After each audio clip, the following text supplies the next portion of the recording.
हमारे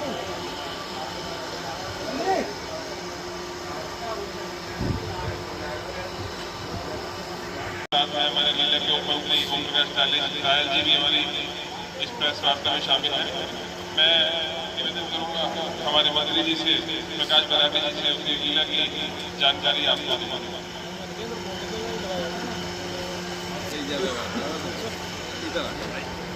आज की इस सभा में मैं सभी पत्रकार बंधुओं का धार लीला कमेटी की ओर से हार्दिक धन्यवाद देता हूँ कि आप अपना कीमती समय निकाल कर यहाँ आए और हमेशा की तरह आप हमारी रामलीला को जो अपने पेपर्स में और अपने प्रचार माध्यम में अन्य जगह देते हैं, उसके लिए हमारी कमेटी आपको आभारी है। नई दिल्ली लाल किला के सामने 1958 से निरंतर रामलीला मंचन करा रही राष्ट्रीय रामलीला कमेटी इस वर्ष कई हाईटेक तकनीक का प्रयोग कराई जाएगी, जिस पर अधिक से अधिक राम भक्त रामायण के प्रसंगों के दृश्यों का साक्षात लीला के साथ साथ आनंद ले सकेंगे। वहीं विभिन्न लीला के दृश्यों को मार्मिक तरीके से प्रस्तुत किया जाएगा।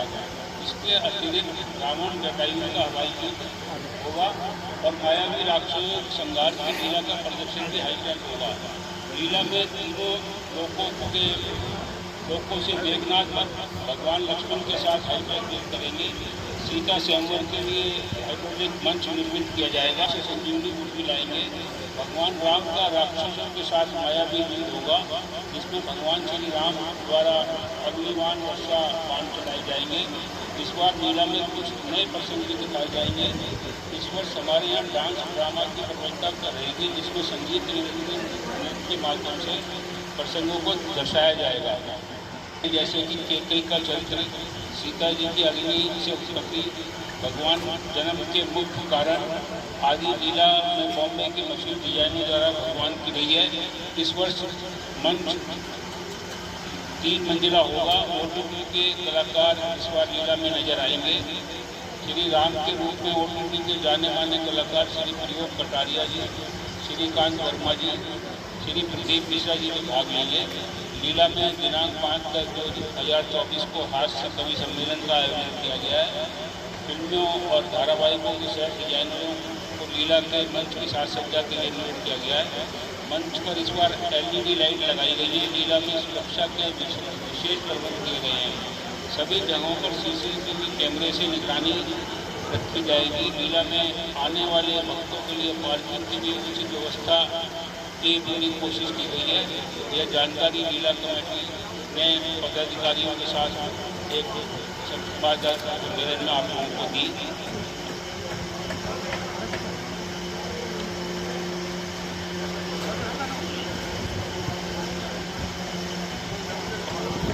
महामंत्री श्री जगमोहन जी गोटेवाले भी अपने विचार आपके समक्ष रखेंगे।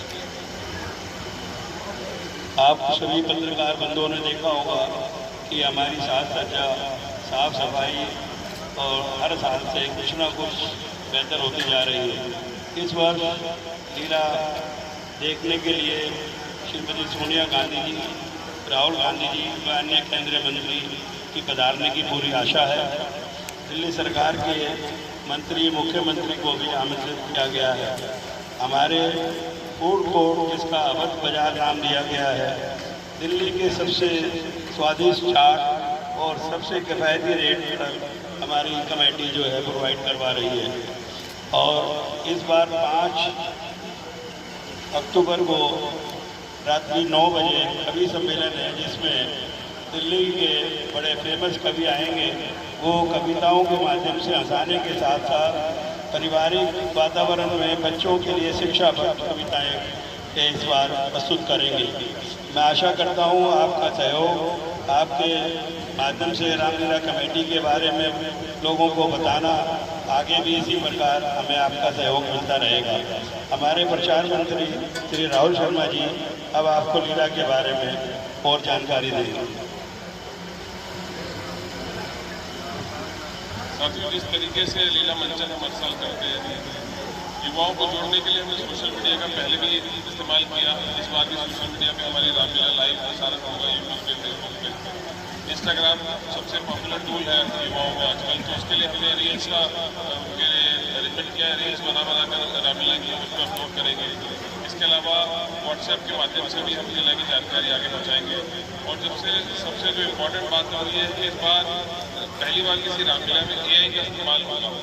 AI के माध्यम से हम लोग रामलीला में लाइट एंड साउंड का जो सिस्टम है उसको हम AI के माध्यम से दर्शकों तक पहुँचाएंगे। ये अपने आप में पहली बार किसी रामलीला कमेटी ने किया है, तो वो एक आधुनिक कह सकते हैं आधुनिकरण है। और इसके अलावा जैसे मंत्री जी ने बताया कि OTT के कलाकार हमारे रामलीला में इस बार रहेंगे और लीला में क्या विशेष रहेगा, क्या प्रसंग रहेगा, उसके लिए हमारे लीला मंत्री श्री रवि कप्तान जी हमारे बीच में, मैं उनसे निवेदन करूँगा वो लीला की जानकारी क्या क्या प्रसंग नए ऐड हुए वो आपको बताएंगे।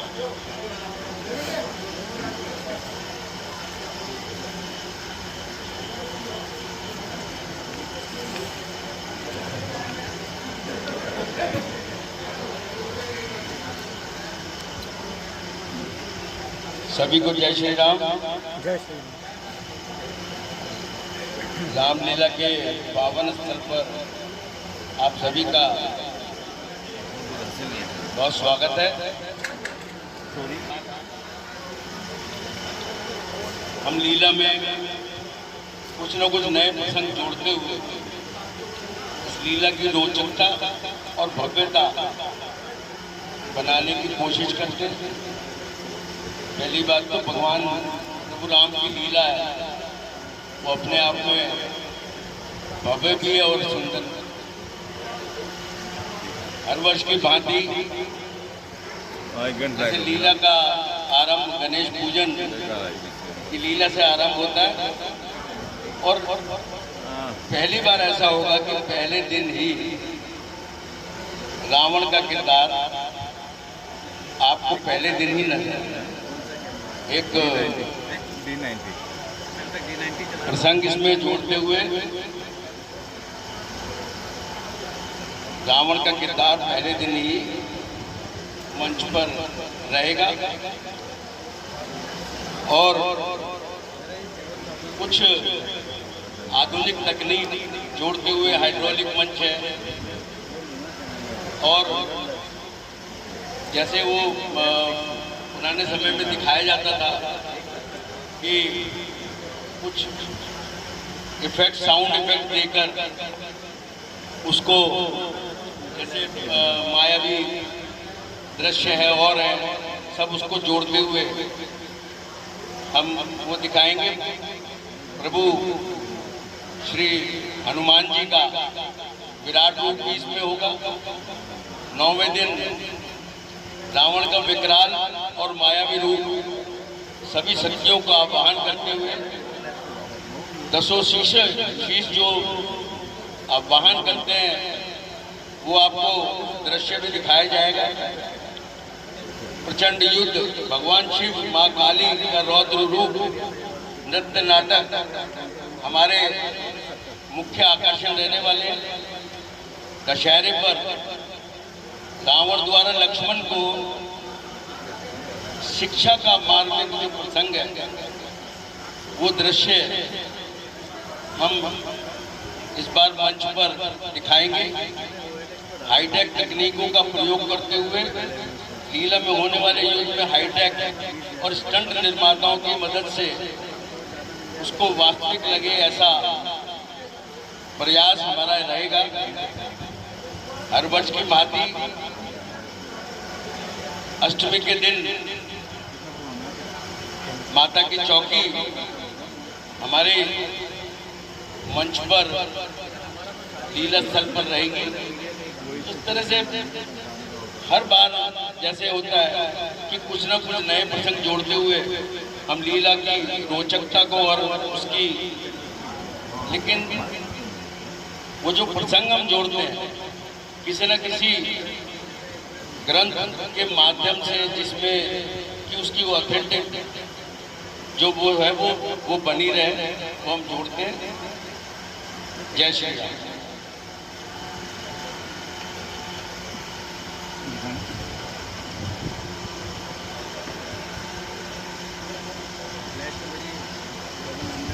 आप ऐसे किसी साथी का भी सवाल हो तो आप पूछ सकते हैं।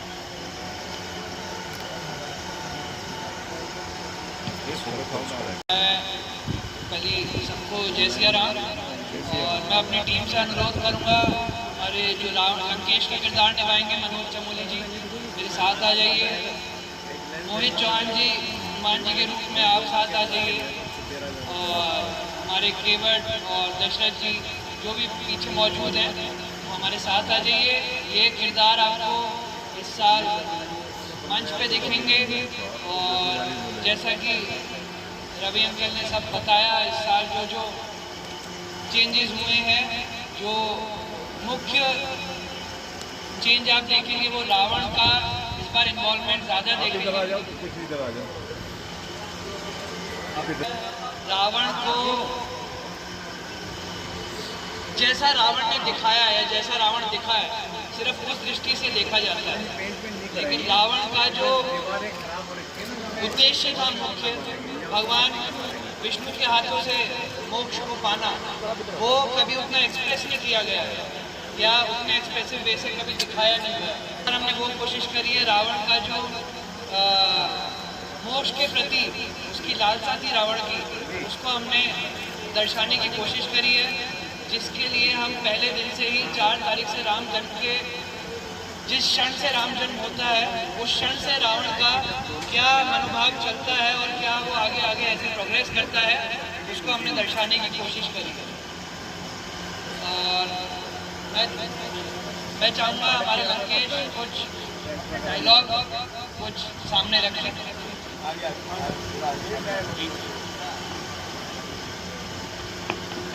रावण, लंका का महाराजा रावण, देवताओं का अंत।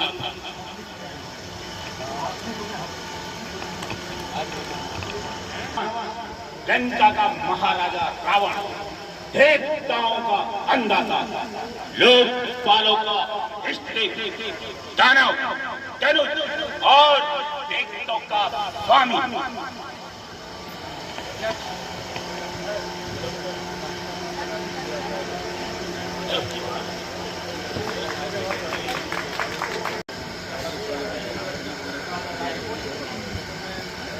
राजन होकर इस तरह ज्ञानवान बलवान, एक गिरासी बात पर हम वीरों का अपमान क्यों बिना विचारे कहते हो?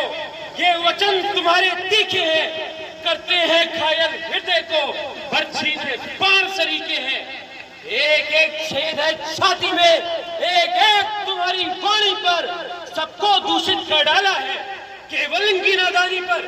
जो वीर पुत्र क्षत्रिय हैं अपमान नहीं सह सकते हैं, अपमानित हो कुल मान तो फिर चुपचाप कहाँ रह सकते हैं? बुलवाकर राजसभा में जो क्षत्रिय का अपमान किया, अपने मेहमानों का तुमने क्या ही अच्छा सम्मान किया। राजन, जहाँ रघुवंश के 2-2 धनुर्धारी उपस्थित हो, वहाँ ऐसे कटु वचन कहना कहाँ की बुद्धिमानी है? धनुष, गोधा धनुष कुछ भी नहीं है वीर के आगे, उड़ा दूं पर्वतों तक को जो आए तीर के आगे। वन अंजनी सुत प्रभु हनुमान है नाम, वानर जाति है मेरी किष्किंधा है दाम। इस निर्जन पर्वत को स्वामी सब ऋष्य मूक गिरी कहते हैं, सुग्रीव हमारे राजा है जो इसी शिखर पर रहते हैं। विश्वामित्र का किरदार है जो आपके सामने मैं करने जा रहा हूं। राजन, तुम तो जानते हो हम सन्यासी लोग वनों में रहकर अपना जीवन व्यतीत करते हैं, निर्जन स्थान और पर्वतों की कंदराओं में जाकर यज्ञ और हवन करते हैं। परंतु हमारी स्वभाव उद्धार का आदि तुच्छ राक्षस हमें वहां भी सताते हैं, हमारा किया कराया सब भ्रष्ट कर जाते हैं। नहीं करते हैं पापी ध्यान जब तक और पूजा का हमारे सामने आगे करते हैं, पान भद्रा का हवन के कुंड में दुर्गंधियां तक डाल जाते हैं। जहां हम यज्ञ करते हैं वहां भयंकर उदम मचाते हैं। पटाखे बैन कर दे तो पटाखे पिछले 2 वर्षों से बैन सुप्रीम कोर्ट कर रही है, इस वर्ष में कर दिए हैं। तो हमने गत वर्ष भी पटाखे जो बम वाले पटाखे हैं वो नहीं लगाए थे, साउंड सिस्टम से ही सारा इफेक्ट किया था। और जो स्टेज के ऊपर भी आतिशबाजी करेंगे वो कोल्ड आतिशबाजी, जो उसमें ये सल्फर वगैरह नहीं प्रयोग होता, उसमें इलेक्ट्रिक प्रदूषण नहीं होता, इलेक्ट्रॉनिक आतिशबाजी होगी, उसका प्रयास कर रहे हैं। उसी के माध्यम से जो आतिशबाजी का मंचन करेंगे। आप सभी